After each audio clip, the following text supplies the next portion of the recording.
बिस्मिल्लाहिर्रहमानिर्रहीम। आज का हमारा टॉपिक है असेसमेंट कि हम एपीए के अमेरिकन साइकोलॉजिकल एसोसिएशन के कुछ एथिकल स्टैंडर्ड हैं जिनके अकॉर्डिंग हम असेसमेंट करते हैं। असेसमेंट होती क्या है?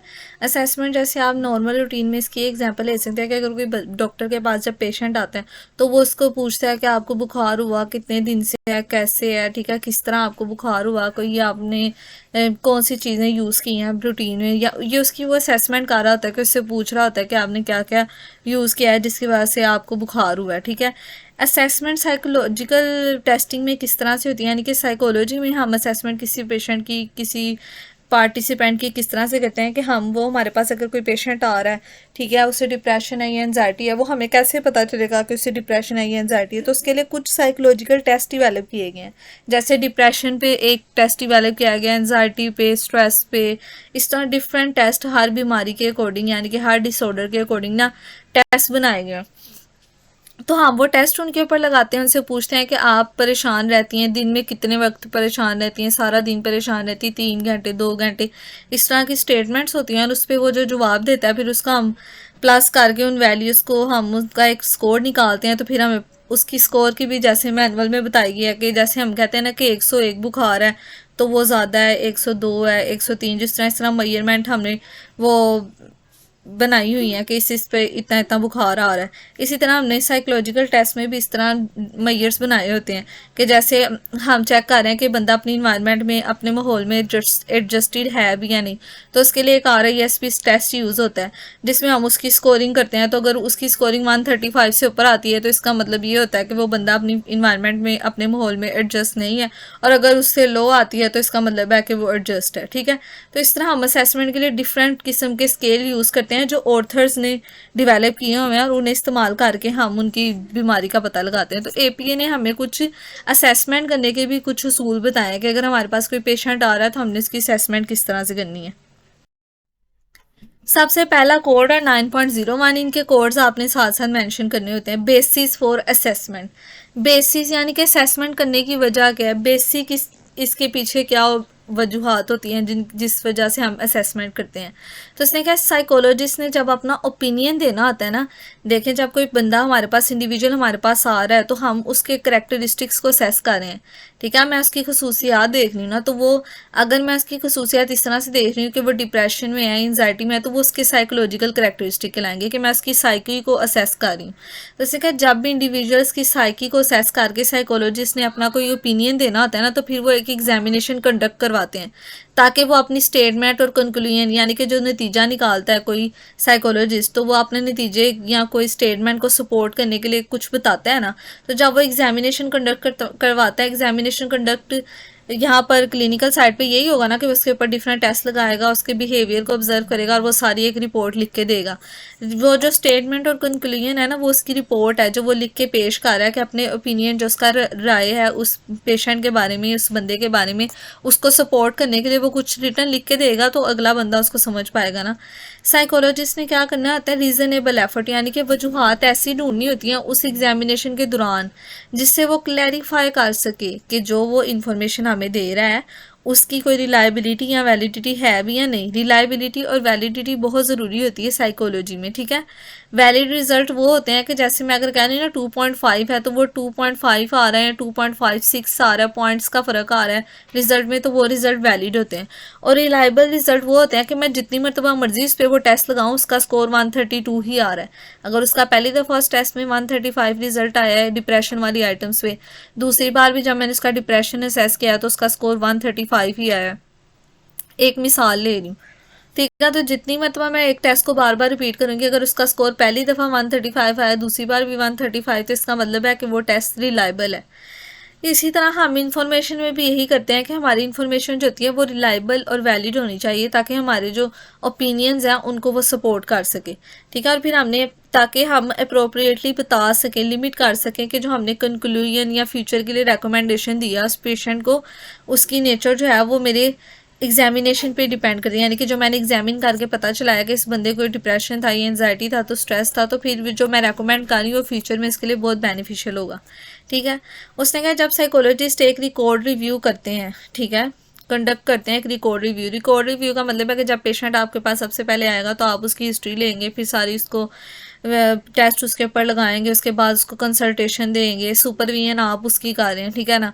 ये सारा कुछ करने के बाद इन सब चीज़ों को हम रिकॉर्ड रिव्यू में कहते हैं कि जब आप किसी दूसरे साइकोलॉजिस्ट के पास जाते हैं तो वो आपका पिछला रिकॉर्ड सारा रिव्यू करता है कि आप कहाँ कहाँ से कंसल्टेशन लेके आए, कहाँ कहाँ से सुपरविजन करवा के आए, कहाँ किस तरह उसने आपको एग्जामिन किया, ठीक है।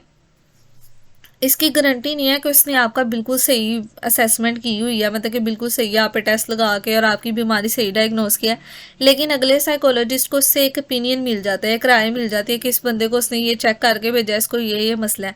फिर वो देखता है कि जितनी भी उसने सोर्सेज ऑफ इन्फॉर्मेशन दी हुई है इसके अंदर, कि मैंने ये वाला टेस्ट लगाया था इसलिए मैं कहता हूँ कि इसकी एंजाइटी है, ये वाला टेस्ट लगाया था तो इसको ये मसला है। जैसे हम कहते हैं कि बुखार के लिए अगर बहुत ज़्यादा बुखार है तो फिर हम उन्हें कहते हैं कि टेस्ट करवा के लाएं, तो उसमें टाइफाइड डायग्नोज होता है। तो सोर्सेज ऑफ इन्फॉर्मेशन हमारे लिए वो टेस्ट होती है। तो वो कह रहा है उसकी बेस पे उसने कंक्लूजन और रिकमेंडेशन बनाई होती है, तो उसके लिए एक रिकॉर्ड रिव्यू हमारे पास ज़रूरी होना चाहिए। सबसे पहला क्या है कि एग्जामिनेशन कंडक्ट करवाए, सेकंड एग्जामिनेशन कंडक्ट करवाने के बाद जो कंक्लूजन और रिकमेंडेशंस वो देता है, और थर्ड है रिकॉर्ड रिव्यू, के पूरा रिकॉर्ड को वो रिव्यू करता है और उसकी बेसिस पे वो फर्दर रिकमेंडेशंस दे सकता है दूसरा साइकोलॉजिस्ट भी। तो रिकॉर्ड रिव्यू अच्छा होना चाहिए। Second code and use of assessment, कि साइकोलॉजिस्ट असेसमेंट का इस्तेमाल क्यों करते हैं। मैंने आपको पहले ही बता दिया कि किस किस तरह से असेसमेंट करते हैं और क्यों करते हैं। साइकोलॉजिस्ट क्या करते हैं, एडमिनिस्टर करते हैं। जब हम क्लिनिकल साइड पे, यानी कि किसी बंदे का कोई बीमार है तो हम उसका टेस्ट करवाते हैं, तो हम कहते हैं कि हमने उसका टेस्ट करवाया है। लेकिन साइकोलॉजी में जब हम किसी को टेस्ट उसके ऊपर लगाते हैं ना, तो हम उसके लिए वर्ड साइंटिफिक यूज़ करते हैं एडमिनिस्टर, ठीक है, एडमिनिस्ट्रेशन ऑफ द टेस्ट। तो जब हम किसी बंदे पे टेस्ट लगाएंगे तो हम कहेंगे हमने टेस्ट लगाया नहीं, हमने टेस्ट एडमिनिस्टर किया इस बंदे के ऊपर, ठीक है। और फिर उसको अडेप्ट किया, उस बंदे ने उसको फिल किया, फिर स्कोर किया हमने, फिर इंटरप्रेट किया, इंटरप्रेट के मैंने उस टेस्ट की स्कोरिंग निकाल के पढ़ के बताया कि इस बंदे को ये मसला है। और कौन कौन सी असेसमेंट की टेक्निक्स मैंने यूज़ किए हैं, ऑब्जर्वेशन की हैं, असेसमेंट टेक्निक्स होती हैं, और किस किस तरीके से मैं एक बंदे को जज कर रही हूँ। तो मैं इसके फेशियल एक्सप्रेशन से भी इसको जज कर सकती हूँ, ठीक है। उसके बिहेवियर को ऑब्जर्व करके वो किस तरह बैठा है, उसके फेस के जो वो फेसेस बना रहा है, सैडनेस या एंग्री फेसेस, या वो कंफर्टेबल फील कर रहा है उस सवाल के जवाब में, इजीली बैठा है कि नहीं, ठीक है। इंटरव्यू, जब मैं इसके इंटरव्यू कंडक्ट करवा रही हूँ, जब मैं इससे सवाल पूछ रही हूँ डिफरेंट किस्म के, और instrument in a manner, instruments कौन से हैं, वही जो साइकोलॉजिकल टेस्ट जो साइंटिफिकली तौर पर डिवेलप हुए हैं, जो इसके लिए बहुत अप्रोप्रिएट समझे जाते हैं। और अब मैंने इन टेस्ट को कहाँ कहाँ यूज़ करना है, और इन टेस्ट की and proper application of the technique, और ये जो सारी टेक्निक्स मैं यूज़ कर रही हूँ, असेसमेंट टेक्निक जो सी हैं, इंटरव्यू है, ऑब्जर्वेशन है, टेस्ट एडमिनिस्ट्रेशन है, इनकी क्या क्या आगे मतलब कि एप्लीकेशंस हो सकती हैं, इन टेक्निक्स को मैं और कहाँ कहाँ पर अच्छे तरीके से इस्तेमाल कर सकती हूँ, या इनके रिजल्ट्स मेरे लिए कितने, इनके जो कंक्लूजन्स निकल कर आएंगे इनके, वो मेरे लिए फर्दर फ्यूचर में कितने हेल्पफुल होंगे, ठीक है। साइकोलॉजिस्ट वो इंस्ट्रूमेंट यूज़ करें जो जिनकी वैलिडिटी और रिलायबिलिटी अच्छी हो for the use with member of the population tested. देखो पहले देखो मैंने आपके ऊपर क्लासरूम में एक टेस्ट लगाया, ठीक है, मैंने आप पे क्लासरूम में एक टेस्ट लगाया, आप सब बच्चों के 25 में से 20 नंबर आए, ठीक है। अब मैंने दोबारा आप पर वो टेस्ट लगाया तो फिर सब बच्चों के 20-20 की रेंज में या इससे कम नंबर आए, तो मैंने कहा कि ये टेस्ट वैलिड है और रिलायबल है कि सब बच्चे एक रेंज में जा रहे हैं। ये नहीं कि सारे बच्चों के 10 नंबर आए और 2 बच्चों के 20 नंबर आए, तो वो टेस्ट ना वैलिड होता है और ना रिलायबल। हमेशा वो टेस्ट वैलिड और रिलायबल होता है जिसकी स्कोरिंग सेम आ रही हो और जो सारी पॉपुलेशन के लिए हम यूज़ कर सकें, ठीक है। क्योंकि हमने वो टेस्ट 2 बंदों के लिए नहीं बनाना होता, पूरी पॉपुलेशन पर लगाना होता है, ठीक है। तो जो सी पॉपुलेशन पर हम टेस्ट कर रहे होते हैं ना, जैसे अब मैंने क्लासरूम का टेस्ट बनाया और क्लासरूम पर के बच्चों पे टेस्ट किया है, तो कल को वो टेस्ट मैं सिर्फ क्लासरूम के बच्चों पे लगा सकती हूँ, हॉस्पिटल में नहीं लगा सकती। हॉस्पिटल वाले टेस्ट हम हॉस्पिटल में ही टेस्ट करते हैं, हॉस्पिटल की पॉपुलेशन पर ही टेस्ट करते हैं और फिर उन्हीं पर लगाते हैं, ठीक है, क्योंकि उनकी रिलायबिलिटी और वैलिडिटी हॉस्पिटल सेटिंग में सेट हुई होती है। अगर तो रिलायबिलिटी और वैलिडिटी स्टेब्लिश नहीं हो सकी उस टेस्ट की, जैसे क्लासरूम टेस्ट की कोई एग्जैक्ट वैलिडिटी रिलायबिलिटी नहीं होती, क्योंकि हर क्लासरूम का टेस्ट अलग तरीके से डिज़ाइन किया जाता है, तो फिर मैं अपने टेस्ट की कुछ स्ट्रेंथ बता दूंगी और कुछ लिमिटेशंस, कि ये मेरे टेस्ट के रिजल्ट आएंगे तो इसकी स्ट्रेंथ ये है कि मतलब कि इतने बच्चे मेरे इंटेलिजेंट रेंज में जाएंगे, और लिमिटेशन ये है कि अगर मेरे टेस्ट के रिजल्ट कम आ रहे हैं तो या तो बच्चों की इंटेलिजेंस लो है या फिर कोई और वजह हो सकती है कि वो उस टाइम स्ट्रेस में थे या गर्मी बहुत थी जिस वजह से उसके टेस्ट के रिजल्ट ख़राब आए। ये मेरी इंटरप्रिटेशन होगी। जब मैं टेस्ट के रिजल्ट्स आ जाएंगे 20-25 या जितने भी आएंगे बच्चों के मार्क्स, तो फिर इंटरप्रिटेशन में मैं ये लिखूंगी कि मेरे टेस्ट की स्ट्रेंथ ये है और मेरे टेस्ट की लिमिटेशन ये है। उसके बाद जब साइकोलॉजिस्ट ने असेसमेंट मेथड यूज़ करने हैं, यानी कि कोई भी असेसमेंट किसी भी पार्टिसिपेंट की या इंडिविजुअल की, हम साइकोलॉजी में एक इंसान जो होता है ना, जब उसकी बात करते हैं तो हम पार्टिसिपेंट बोलते हैं या इंडिविजुअल बोलते हैं। तो उसकी हमने असेसमेंट करनी होती है ना, तो उसके लिए वो कह रहे हैं कि सबसे अप्रोप्रिएट मेथड ये है कि हमने लैंग्वेज प्रेफरेंस देखनी है। देखो अब वो उर्दू स्पीकिंग बंदा है, उसके ऊपर मैं इंग्लिश का टेस्ट लगाऊंगी, उसे समझ नहीं आएगी। तो लैंग्वेज प्रेफरेंस जब वो टेस्ट की असेसमेंट टेस्ट यूज़ करता है, तो उसमें सबसे पहले उसने देखना है कि अगर उर्दू स्पीकर है तो वो टेस्ट अगर इंग्लिश में है तो वो खुद उससे उर्दू में ट्रांसलेट करके उससे सुने, मतलब कि जवाब ले। ठीक है, अगर वो हिंदी बोलता है या चाइनीज़ बोलता है तो उसके अकॉर्डिंग किसी से उसकी चाइनीज़ वेरिएंट मंगवा कर और उससे फिल करवाए, अगर वो पढ़ा लिखा है। और अगर वो पढ़ा लिखा नहीं है तो फिर उसे किसी ऐसे कंसल्टेंट के पास भेजें जो चाइनीज़ सुन सकता हो और पढ़ सकता हो। ठीक है, एंड कॉम्पिटेंस के कॉम्पिटेंसी भी होनी चाहिए ना साइकोलॉजिस्ट की, कि वो टेस्ट वो लगा भी सकता है, एडमिनिस्टर करवा भी सकता है किसी बंदे को या नहीं। अगर ऐसा, अगर वो उसकी लैंग्वेज कोई और है तो फिर वो अल्टरनेटिव लैंग्वेज भी यूज़ करके तो उस असेसमेंट इश्यूज़ के साथ डील कर सकता है। ठीक है, जैसे मैंने आपको बताया कि उर्दू इंग्लिश वाले हैं टेस्ट हैं, और वो अगर उर्दू में समझता है सवालों को, उसको इंग्लिश नहीं आती, तो आप उसे उर्दू में ट्रांसलेट करके उससे जवाब पूछ सकते हैं। ठीक है, थर्ड है इन्फॉर्म कंसेंट इन असेसमेंट। देखिए हमने इन्फॉर्म कंसेंट पहले पढ़ा हुआ है कि इन्फॉर्म कंसेंट क्या होता है, कि जिसमें हम एक्सप्लेन करते हैं कि मेरा टेस्ट की नेचर क्या है, किस मकसद के लिए मैं ये टेस्ट लगा रही हूँ। इन्फॉर्म कंसेंट में हमने उसे सब कुछ बताना होता है कि मेरा ये टेस्ट किस मकसद के लिए मैं आप पे लगा रही हूँ, किस इस टेस्ट का की नेचर क्या है, कि ये आपकी डिप्रेशन को मेजर करेगा, एनजाइटी को किस चीज़ को मेजर करेगा, मैंने उसको फीस बतानी है। मैं ये भी बताऊंगी कि इस टेस्ट की जो आपके रिजल्ट हैं, कोई थर्ड पार्टी भी मुझे इन्वॉल्व करनी पड़ेगी जो आपके टेस्ट के रिजल्ट पढ़ेगी। और उसके बाद मैंने इससे कॉन्फिडेंशियलिटी की लिमिट्स भी बतानी है कि ये टेस्ट अगर मैं आपकी फैमिली वालों को इस टेस्ट के बारे में कुछ नहीं बताऊंगी कि मैंने आपसे टेस्ट कंडक्ट करवाया है। ठीक है, उसके बाद क्लाइंट जितनी भी वो कॉन्फिडेंशियलिटी चाहता होगा, अगर वो चाहता होगा कि मेरे किसी फैमिली मेम्बर को पता ना चले तो मैंने नहीं बतानी। और मैं सिर्फ अपने एक साइकोलॉजिस्ट अपने सिर्फ साइकेट्रिस्ट के साथ उसकी ये सारी कंडीशन डिस्कस कर सकता है, और किसी को उसने उसकी कोई भी सीक्रेट बात नहीं बतानी। ठीक है, और हम इसमें हम इन्फॉर्म कंसेंट में ये भी बात बताते हैं कि आपके पास ये भी अपॉर्चुनिटी है, क्लाइंट्स को या पेशेंट को हम ये भी कहते हैं कि आप कोई भी सवाल हमारे से पूछ सकते हैं, हम आपको जवाब देंगे। इन्फॉर्म कंसेंट में हमने उन्हें ये बताना होता है ना कि आप किसी भी किस्म का हमसे सवाल पूछें, हम आपको जवाब दें। जब साइकोलॉजिस्ट जो होते हैं इन्फॉर्म कंसेंट उससे ले लेते हैं, फिर वो उसकी वैल्यूएशन करते हैं। डायग्नोस्टिक सर्विसेज का मतलब ये है जैसे हम बीमारी का पता लगाते हैं ना, इसी तरह हम डायग्नोसिस इसमें भी करते हैं साइकोलॉजी में।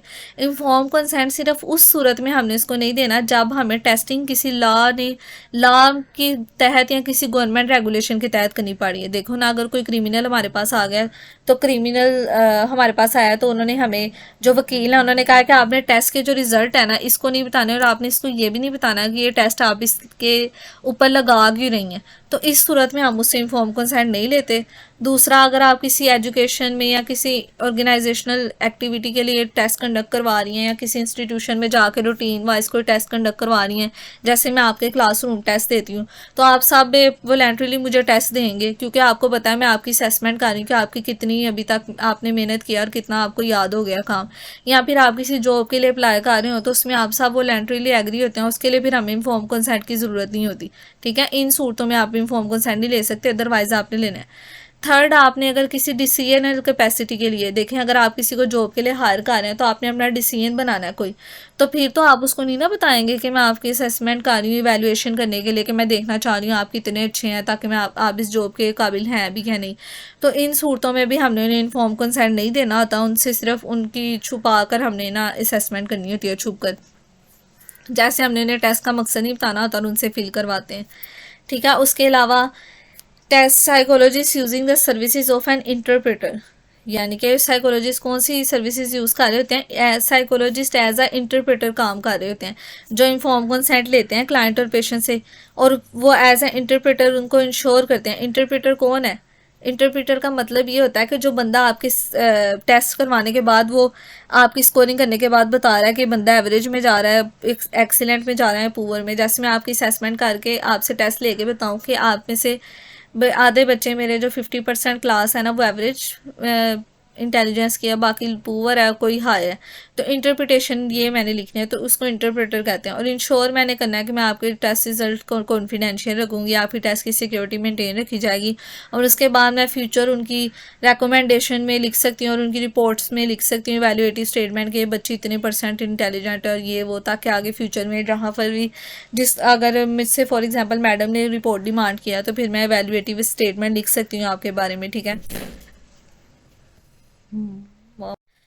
फोरेंसिक टेस्टिमोनी में यानी कि अगर किसी क्रिमिनल की मैं एवेलुएशन करके बता रही हूँ, ठीक है, तो उसकी मैंने कॉन्फिडेंशियलिटी रखनी होती है कि मैंने सिर्फ जज को बतानी है या लॉयर्स को भी बतानी है, उसकी असेसमेंट करके वो लॉ में सजेस्ट करेंगे मुझे, वहाँ पर ही जुडिशियल सिस्टम वाले सजेस्ट करेंगे कि लॉयर को बस बतानी है या फिर जज को भी बतानी है। कोई भी लिमिटेशन होगी तो वो हम डिस्कस करेंगे इसमें इनफॉर्म कंसेंट में।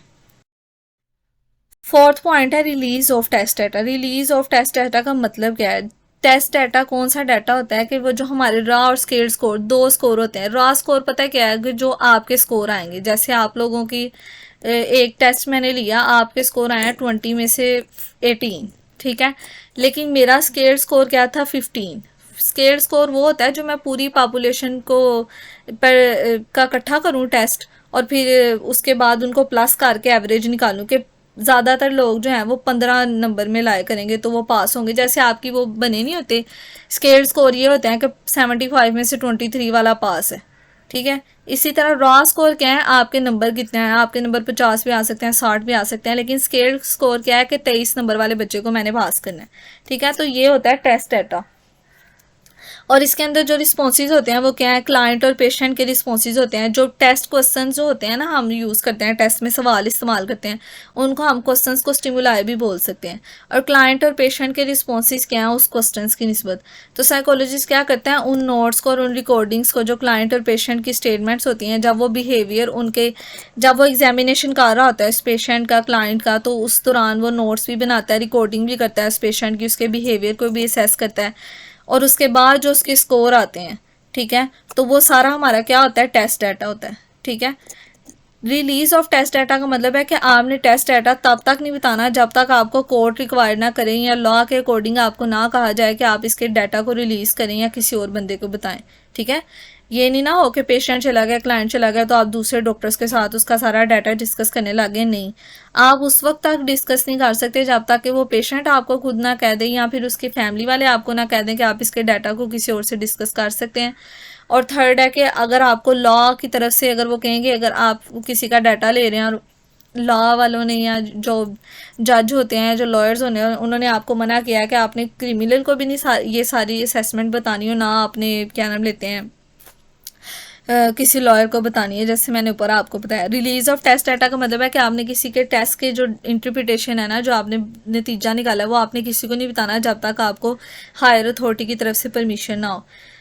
9.05 इसका जो कोड ऑफ कंडक्ट है उसमें टेस्ट कंस्ट्रक्शन, कि आप टेस्ट डिवेलप किस तरह से करते हैं, ठीक है ना, आप डिवेलप कैसे करते हैं, टेस्ट असेसमेंट टेक्निक्स आप किस तरह से यूज़ करते हैं। साइकोमेट्रिक प्रोसीजर्स क्या होते हैं? Appropriate psychometric procedures. अप्रोप्रिएट यानी कि बिल्कुल सही तौर पर जो आप तरीकाकार इस्तेमाल कर रहे हो किसी बंदे को असेस करने के लिए। साइकोमेट्रिक प्रोसीजर यही होते हैं ना कि साइकोलॉजिकली तौर पर आप किसी को मैयर करके बता रहे हो। एंड करंट साइंटिफिक और प्रोफेशनल नॉलेज, और आपको आप कौन सा साइंटिफिक और अपना प्रोफेशनल नॉलेज यूज़ करके टेस्ट डिज़ाइन करें। जैसे अगर मैं आपके ऊपर कोई टेस्ट लगाती हूँ, आप लोगों से क्लास में टेस्ट लेती हूँ, तो ये मेरा प्रोफेशनल और मेरा नॉलेज है साइंटिफिकली तौर पे कि मैं आपका टेस्ट कैसे डिज़ाइन करती हूँ, किस तरह से स्टैंडर्डाइज करती हूँ कि अगर ये टेस्ट अगर आने वाली 5 साल तक भी बच्चों पे लगे तो ये एक स्टैंडर्डाइज टेस्ट है। जैसे बुक्स हैं 9-10 की, तो वो इतने सालों से पंजाब टेक्स्ट बुक बोर्ड की बुक्स चलती आ रही, तो वो एक स्टैंडर्डाइज बुक है। वैलिडेशन के वो बहुत वैलिड बुक है, बहुत ज़्यादा मानी जाती है। रिडक्शन और एलिमिनेशन ऑफ बायस, बायस का मतलब होता है कि आपके पर्सनल ओपिनियन उसमें कोई नहीं है, तो कम से कम मेरे टेस्ट के अंदर ना पर्सनल ओपिनियन होने चाहिए।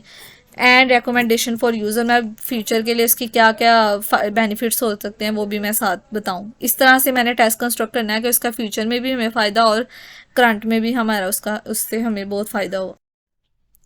9.06 है इंटरप्रेटिंग असेसमेंट रिजल्ट। मैंने आपको पहले भी बताया इंटरप्रिटेशन क्या होती है कि जब साइकोलॉजिस्ट किसी की असेसमेंट करता है तो उसके बाद वो इंटरप्रिटेशन लिखता है। इंटरप्रिटेशन में वो ये लिखता है कि ये स्कोर है इतना, और ये बंदा अब अपनी इन्वायरमेंट में एडजस्ट ही नहीं है, ये डिप्रेशन फील कर रहा है, और ये जब मैंने इससे सवालात पूछे तो ये बहुत इसको स्वेटिंग होना स्टार्ट हो गई, बहुत ज़्यादा एंशियस फील कर रहा था। तो उसने कहा assessment result sometime automated interpretations भी होती हैं। ऑटोमेटेड कि हमने पहले इतने लोगों पर वो टेस्ट लगा लिए होते हैं कि हमारे पास रिटर्न भी इंटरप्रिटेशंस होती हैं कि अगर बंदा ये जवाब देगा ना तो उसका जवाब यही होगा, अगर बंदा ये जवाब देता है तो उसकी स्कोरिंग 4 ही होगी, अगर ये देगा तो 6 ही होगी। तो साइकोलॉजिस्ट जो होते हैं ऑटोमेटेड इंटरप्रिटेशंस भी यूज़ करते हैं, जिसमें उन्होंने टेस्ट के फैक्टर्स भी सारे, टेस्ट जो बंदे ले रहे हैं उनकी एबिलिटीज सारी करेक्टरिस्टिक को असेस किया होता है सिचुएशन के अकॉर्डिंग भी, पर्सनली तौर पर भी, लिंग्विस्टिक लैंग्वेज की बेस पे भी, और कल्चर डिफरेंसेस के, अगर पाकिस्तान के लोग हैं तो उनके लिए ये रिजल्ट हैं, अगर हिंदू लोग हैं उनके लिए ये रिजल्ट हैं, अगर कोई अमेरिकन लोग हैं तो उनके लिए ये रिजल्ट्स हैं, उनके लिए ये स्कोरिंग यूज़ करनी है। इससे वो साइकोलॉजिस्ट की जो जजमेंट होती है ना वो बाइसनेस कम होती है। ऐसे देखो ना, अगर आप हर बार अपनी मर्जी से स्कोरिंग करते हो तो फिर कोई ना कोई आप अपना पर्सनल ओपिनियन डाल देते हो, तो लोगों इनकी पर्सनल बाइसनेस की को कम करके इंटरप्रिटेशंस की एक्यूरेसी को बढ़ाने के लिए जो है ऑटोमेटेड इंटरप्रिटेशंस बना दी गई हैं। ठीक है, जैसे आप नेक्स्ट सेमेस्टर में आप लोग साइकोलॉजिकल असेसमेंट जब डिटेल में पढ़ोगे तो उसमें आप डिफरेंट टेस्ट पढ़ोगे और उनकी ऑटोमेटेड यानी कि ऑथराइज जो है ना स्कोरिंग्स वो दी गई हैं, हर ऑथर ने अपने स्केल के साथ स्कोरिंग दी और आप वही यूज़ करोगे, आप अपनी मर्जी से स्कोरिंग नहीं कर सकते, तो उसकी बिना पे जो भी आपके नतीजे निकलेंगे वही होंगे। जैसे आप लोग वेज लगाओगे, वो एक इंटेलिजेंस टेस्ट है, तो उसमें अगर आपकी इंटेलिजेंस आईक्यू अगर आपका आएगा पूरा टेस्ट करने के बाद, जब आप स्कोरिंग करोगे 1 2 3 4 इस तरह से, तो आपकी 120 अगर स्कोरिंग आएगी तो इसका मतलब है कि आप अबव एवरेज यानी कि इंटेलिजेंट बच्चे हैं।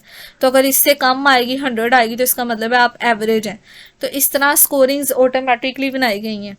असेसमेंट बाय अनक्वालिफाइड पर्सन, उन्होंने कहा कि साइकोलॉजिकल असेसमेंट अनक्वालिफाइड बंदा कभी भी ना करे। जिस बंदे को उस फील्ड में प्रॉपर ट्रेनिंग है, प्रॉपर सुपरविजन वो कर सकता है अच्छी तरह से उस टेस्ट की, तो वो टेस्ट कंडक्ट करवाए और उसकी इंटरप्रिटेशन करे। अदरवाइज अनक्वालिफाइड पर्सन से आपने असेसमेंट नहीं करवानी, वो एथिकल इश्यूज अराइज करता है।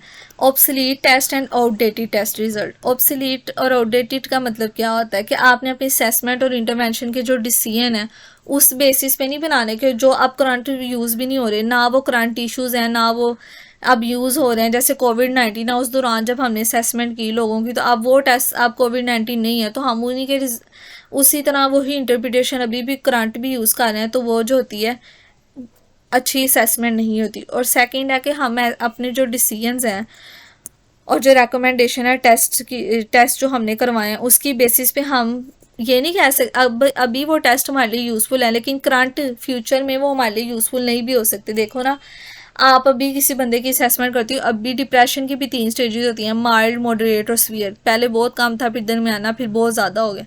तो अब आपके पास बंदा आया था 3 माह पहले, उसको तब वो माइल्ड स्टेज थी डिप्रेशन की, 2-4 माह बाद वो दोबारा आया, आप उसकी प्रीवियस रिपोर्ट दे के उसे फिर डायग्नोसिस दे के थेरेपीज दे के और उसे भेज देते हो। जबकि 2 माह बाद क्या पता उसका डिप्रेशन सीवियर स्टेज पे चला गया हो या मॉडरेट लेवल पे आ गया, और आपने प्रीवियस टेस्ट की रिजल्ट पे उसको क्या किया, फ्यूचर रिकमेंडेशन दे दी। तो आपने ऐसा नहीं करना, वो आपके पास जितनी मरतबा भी दोबारा आएगा, चाहे वो 1 हफ्ते बाद भी आ रहा है, आपने इसकी दोबारा से सारी असेसमेंट करनी है और उसके ऊपर सारे टेस्ट लगाने। ठीक है, बिकॉज थेरेपीज लगाने के बाद फ़ौरन आपको रिजल्ट्स आना स्टार्ट हो जाते हैं नज़र। Test scoring and interpretation services के आपने किस तरह से किसी टेस्ट की स्कोरिंग करनी है और इंटरप्रिटेशन कैसे करनी है, मैंने आपको पहले भी बताया। उसमें आपने सबसे पहले देखना है कि आपके टेस्ट का पर्पस क्या है, नॉर्म्स क्या है आपके टेस्ट के, कि ये 18 से 34 साल के बंदों पे ही लग सकता है। नॉर्म्स यही होते हैं ना किसी टेस्ट के, कि जब हम किसी टेस्ट को लगाते हैं तो हम ये पहले देखते हैं कि कितने साल के बच्चों के लिए टेस्ट यूज़ हो सकता है।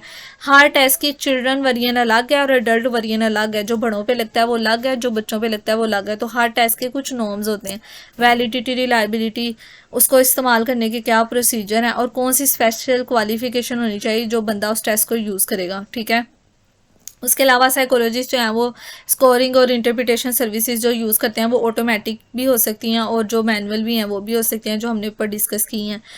9.10 एक्सप्लेनिंग असेसमेंट रिजल्ट के रिजल्ट्स को हमने एक्सप्लेन कैसे करना है। उसने कहा स्कोरिंग और इंटरप्रिटेशन तो साइकोलॉजिस्ट करेंगे, या कोई एम्प्लॉय कर रहा है या कोई असिस्टेंट कर रहा है या ऑटोमेटेड सर्विसेज हम यूज़ कर रहे हैं, तो साइकोलॉजिस्ट ने रीज़नेबल स्टेप्स यूज़ करने हैं जिससे वो अपने रिजल्ट्स को एक्सप्लेन कर सके। ठीक है ना, उसने ये करना है कि वो उसने इस तरह के रिजल्ट्स को इस तरह से एक्सप्लेन करना है कि वो रिलेशनशिप्स को एक्सप्लेन कर रहा हो कि देखो अगर हम किसी ऑर्गेनाइजेशन में कंसल्टिंग की असेसमेंट कर रहे हैं, प्री एम्प्लॉयमेंट की या सिक्योरिटी के लिए हमने किसी को रखना है, तो हम स्क्रीनिंग कर रहे हैं कि किस बंदे को हायर किया जाए। फोरेंसिक इवैल्यूएशन में कि ये बंदा झूठ बोल रहा है सच बोल रहा है, यानी कि जेल में क्रिमिनल्स की बात हो रही है। तो उसने कहा जिसने भी असेसमेंट के रिजल्ट्स को एक्सप्लेन करना है उसने कुछ स्पेसिफिक रीजनेबल स्टेप्स यूज़ करके उसको एक्सप्लेन करना है। ये नहीं कि खुद से बस पढ़ा और जैसे हम किसी को देख के अपने से तासुब कायम कर लेते हैं कि ये बंदा ऐसा दिख रहा है कि इसकी शक्ल पसीने आ रहे हैं, घबरा रहा है तो इसने चोरी की होगी। इस तरह के रिजल्ट नहीं आपने देने, आपने कोई ऑटोमेटेड या फिर कोई रीज़नेबल बात, कोई रीज़नेबल रीज़न की बिना पर आपने अपना कोई टेस्ट की असेसमेंट करके रिजल्ट देना है, इस तरह से नहीं देना। Last time maintaining test security के जितने भी टेस्ट मटेरियल्स हैं, जितने भी आपने मैनुअल या इंस्ट्रूमेंट, ये मैनुअल इंस्ट्रूमेंट और प्रोटोकॉल्स और टेस्ट क्वेश्चन को सिमिलर भी कहते हैं। तो ये जितना भी टेस्ट डाटा है ना, ये आपने according to release of test data 9.04 code के अकॉर्डिंग के, जिसमें मैंने आपको पहले बताया था कि कितने आपने रॉ स्कोर यूज़ करने हैं और स्केयर स्कोर यूज़ करना है। तो आपने टेस्ट डाटा तब तक रिलीज़ नहीं करना जब तक आपको लॉ और गवर्नमेंट या फिर आप एज अ साइकोलॉजिस्ट काम कर रहे हो तो आपके ऊपर जो साइकेट्रिस्ट बैठा है उसके पूछे बगैर आपने पेशेंट के साथ डाटा डिस्कस नहीं करना कि उसके क्या रिजल्ट्स हैं, वो डिप्रेशन में है, एंजाइटी में है, किस चीज़ में है। ठीक है, साइकोलॉजिस्ट को चाहिए कि वो रीज़नेबल एफर्ट यानी कि आखिर हद तक मुमकिन कोशिश करें कि वो इंटेग्रिटी को मेंटेन रखें। इंटेग्रिटी का मतलब है ईमानदारी, सच्चाई, यानी कि उसके साथ बिल्कुल भी फेकिंग ना करें और अपने साथ भी मुखलिस रहें और उसके साथ भी मुखलिस रहें कि उसकी इन्फॉर्मेशन को किसी के साथ शेयर ना करें। उसके जो टेस्ट मटेरियल्स हैं यानी कि जिसमें उसकी हमारे पास डिप्रेशन या जो भी एनजाइटी या फिर ओसीडी या फिर कोई भी बीमारी डायग्नोस हुई है, ईटिंग डिसऑर्डर लाइक, तो हमने इसकी सिक्योरिटी रखनी है। ठीक है, और कॉन्स्ट्रक्चुअल अगर हम वो कह रहा है कि अगर आप उसके टेस्ट को रिलीज डाटा को रिलीज़ कर देते हैं तो वो कॉन्ट्रैक्चुअल ऑब्लिगेशंस को भी अराइज करता है। ठीक है, तो इससे आपने ये कोशिश करनी है कि आप एडहेयर रहें एथिक्स कोड, ये जो एथिकल कोड हमें बताए गए हैं इनके साथ स्टिक रहें। एडहेयर का मतलब होता है स्टिक रहना, चिपके रहना, यानी कि इन चीज़ों को फॉलो करना है स्ट्रिक्टली। आपने ये नहीं करना कि आप एथिक्स को मेंटेन नहीं कर रहे और आप ये जितने भी हमने एथिक्स बताए हैं कि आपने किसी बंदे की असेसमेंट कैसे करनी है, उसके डाटा का ख्याल कैसे रखना है, ठीक है, किस किस तरह से असेसमेंट करनी है, कौन कौन से स्केल्स यूज़ करने हैं, क्या करना है, रिलायबल और वैलिड स्केल यूज़ करना है, तो आपने इन सब रूल्स के साथ एडहेयर रहना है, रखना है खुद को। साइकोलॉजिस्ट अगर आप एज अ प्रोफेशनल साइकोलॉजिस्ट काम कर रहे हो तो, अदरवाइज़ अगर आप ऐसा नहीं करोगे तो आप अपने साथ भी नाइंसाफ़ी करोगे और किसी दूसरे इंसान के साथ भी नाइंसाफ़ी करोगे। जज़ाकल्लाह। Any queries you can ask me in the comment section. अल्लाह हाफिज़।